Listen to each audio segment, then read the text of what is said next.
what's going on, people? Welcome back to Small Couch Reviews. It's your boy Sam. It's your boy Jovi. We are in the car. That means we just saw a screening, right? Yep. Today's screening was for Novocaine. Yes. And Jovi and I really wanted to talk about this. We didn't want to wait, which is why we have to do it now. This movie, just off jump, was not what I thought it was going to be at all. Same. If you saw the trailer, like I did, then you probably know it's about a man who can't feel pain. Yeah. Named Nathan, played by Jack Quaid. Huey from The Boys. Yes. And he Giant head. he meets a girl that he likes at the bank he works at. Mm-hmm. She gets kidnapped during a robbery, and then he goes around town trying to save her. And because he can't feel pain, he gets into some brawls with people, and that's basically he's like a modern day superhero. Yes. That's the trailer, and I was like, okay, I can see what this movie's gonna be. It's gonna be an hour and a half. He's gonna go around. I might laugh a little bit, and that was it. But what actually happened?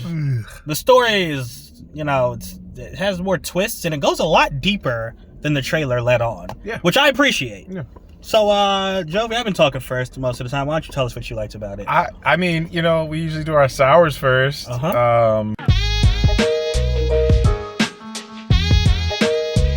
So I will say there are moments that are very slow, and sometimes I feel like the way it was written, they were going for that 90s style comedy, like heist movie, and that misses sometimes during this, the movies that we've seen, right?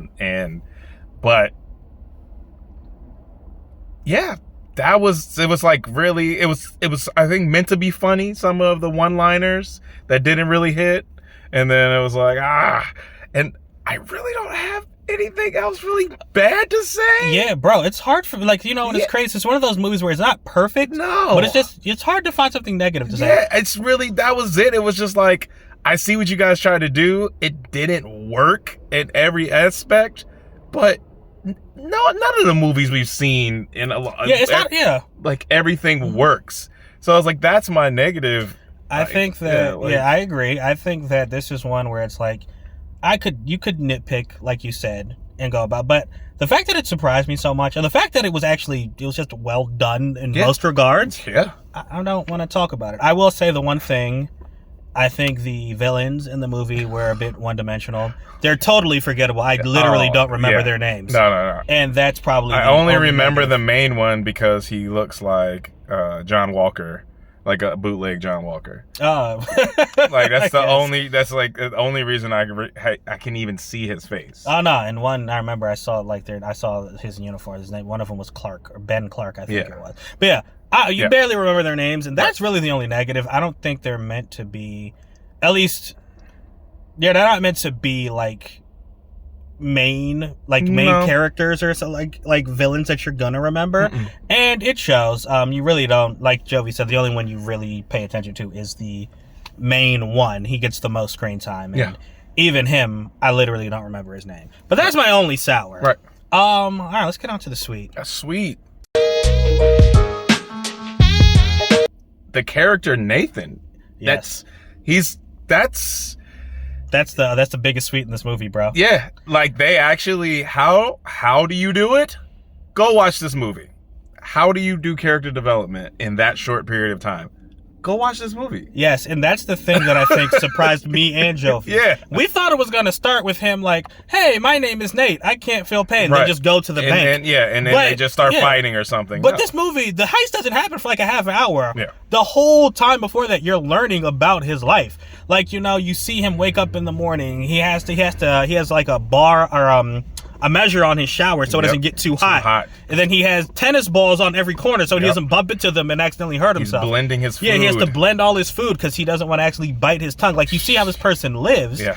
And it was very cool that they did that. Because this is actually a real disease, SIPA, that he has, insensitivity to pain. It's so crazy. Yeah, it's actually it's very rare, but people actually do have this.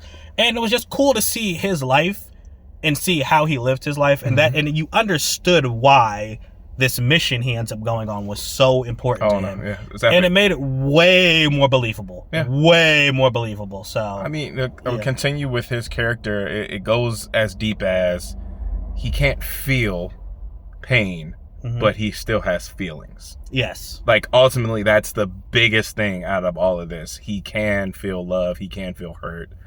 And it's just not the same way as us. It's just like, it's... Yeah, there's a line in here. It's like, you can't feel pain. Can you feel pleasure? Yeah. And like, he's like, yeah, you know, and he's never felt something like that before. Yeah. It was sweet. It was really dope. Yeah. And then, of course, I think the action, if you're just here for a popcorn flick, Jesus. Woo! Look, I remember Jovi said during Craven there were some cool kills. Yeah.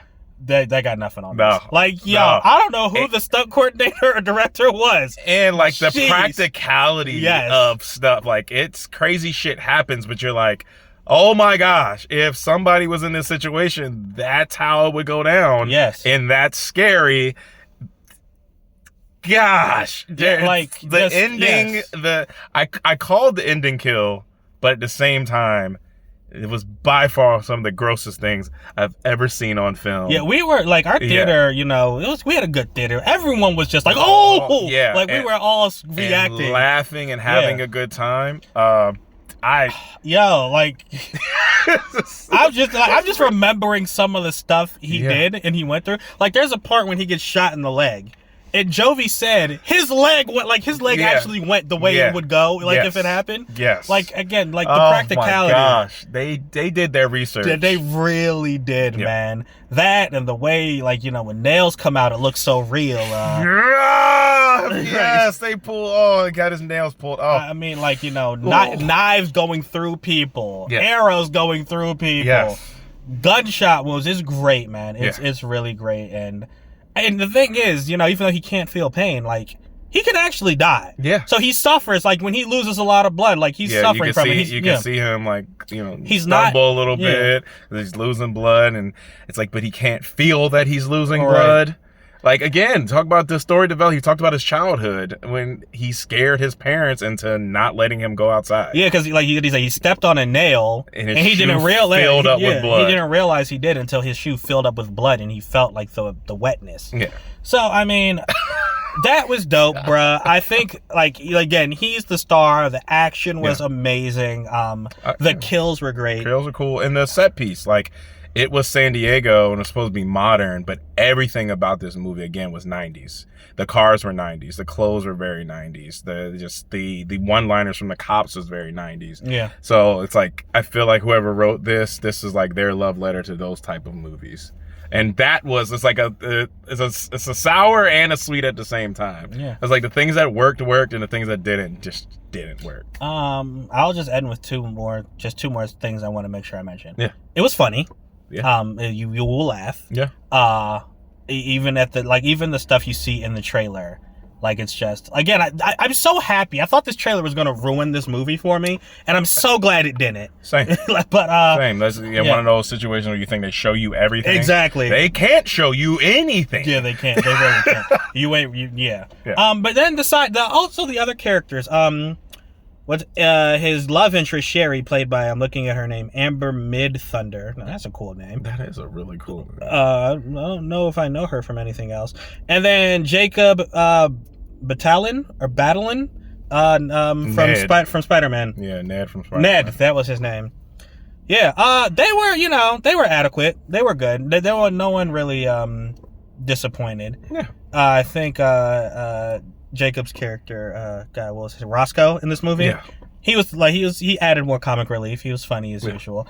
And the love interest, she had her own little arc. Nowhere near as good as Nathan's, but it was cool. So we got to know the characters to make you feel some kind of way when, like you said, the twists and turns happen. I knew I recognized her. So this is the main character from the Predator prequel, Prey. Oh, shit. Yeah. I was like, her face, I just looked at her face. I was like, where do I know her from? She killed that. Yeah. I wouldn't expect her to do this kind of movie. Yeah. That was, they were good too. Yeah. But yeah, what would you rate this, Jovi? Yo, so, like, we straight up just glazed this film. It's similar for me, like, it's like Crank, where I really, really, really enjoy this. The only reason I would go back to see it, and I'll mention this, is because we saw it in 4DX. and that made this movie apt. That made this movie a 5, but I'm not giving it a 5. I'm going to give it a 3.5. Gotcha. 40X made it a 5 because they actually utilized that chair moving. Like there's a point in the movie where we were tipping they're about to fall out of the scene during an intense car chase. Yeah, that was my first 40X experience, and I don't know, like I don't know if any other movie. I hope another movie can live up to it because that was crazy. Yeah, it was dope. I'm gonna go ahead. I'm gonna give this a 4. Okay. I think I enjoyed this more than another movie we just saw, Mickey 17. Wow. Yeah. You know what? So I guess I would have to, if I'm going to give Mickey a 3.5. I really enjoyed this because one, it was shorter, and somehow they gave me more. Yeah, and this one I think has more rewatchability. Yeah. Like it's specific, like I could literally just go to some of the stuff, and I can see myself bringing a friend over and be like, "Yo, watch this, watch what he's about to do." Like, the kills the kills. It's a 4. Yeah. But like I said, 40X, it's a 5. It's a 5 in 40X. But as a film, again, the slow moments and it wasn't perfect. But yeah, the kills, I'm some of them I'm trying to put out of my brain. Yeah. Because they were so gruesome, but awesome. Yeah, man. Okay, yeah. So Novocaine, it really surprised us, guys. But let us know when you see it. It will be out in theaters on this Friday, the 14th. Okay. That's this Friday, right? Yeah, I think so. All right. So let us know what you think when you see it. 15th? No, 14th is Friday. Okay. Yeah. The 14th is definitely Friday. All right. But let us know what you think right down there in the comments, y'all. We appreciate you as always. Thank you so much. And until next time, we out. Deuces.